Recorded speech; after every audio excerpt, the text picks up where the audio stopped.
Dr. Fred Hatfield is an impressive guy. He's a powerlifting champion, author, millionaire businessman with a beautiful wife. But he'll tell you his greatest accomplishment is killing his cancer, just in the nick of time. The doctors gave me 3 months to live because of widespread metastatic cancer in my skeletal structure.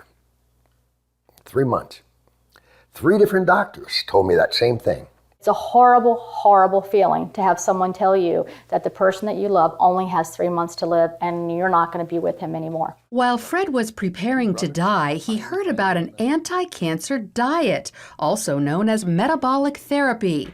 With nothing to lose, he gave it a try and was shocked when it actually worked. And the cancer was gone completely.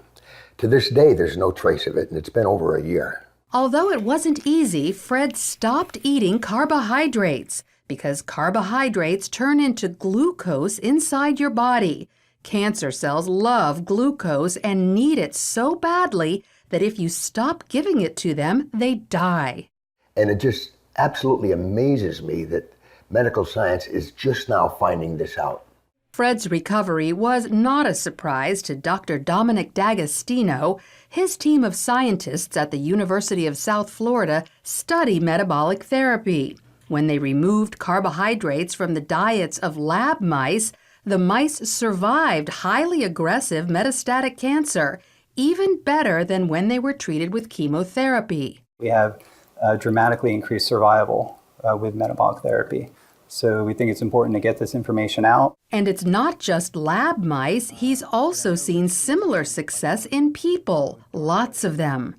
I've been in correspondence with a number of people, probably at least a dozen people, and over the last 1.5 to 2 years, and all of them are still alive, so despite the odds. And so this is very encouraging. All cells, including cancer cells, are fueled by glucose. But if you deprive them of glucose, they switch to the alternate fuel ketone bodies, all except cancer cells.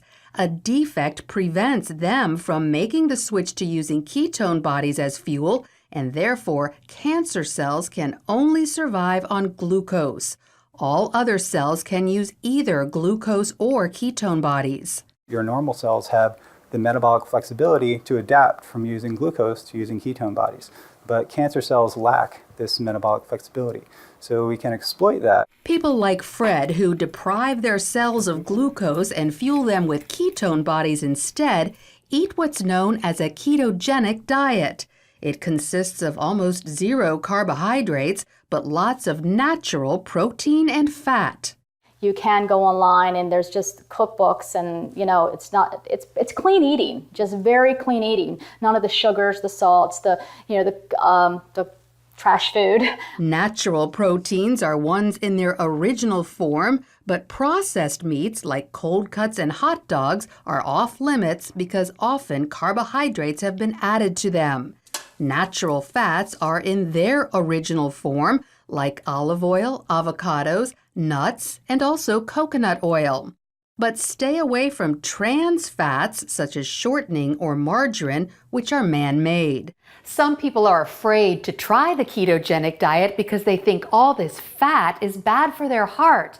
But more doctors are now saying natural fat is actually good for you, even natural saturated fat like coconut oil and butter. Doctors like cardiologist Stephen Sinatra. Is cholesterol the major cause of heart disease? Absolutely not. In his book, The Great Cholesterol Myth, he says the real cause of heart disease is inflammation, which comes from eating too many carbohydrates.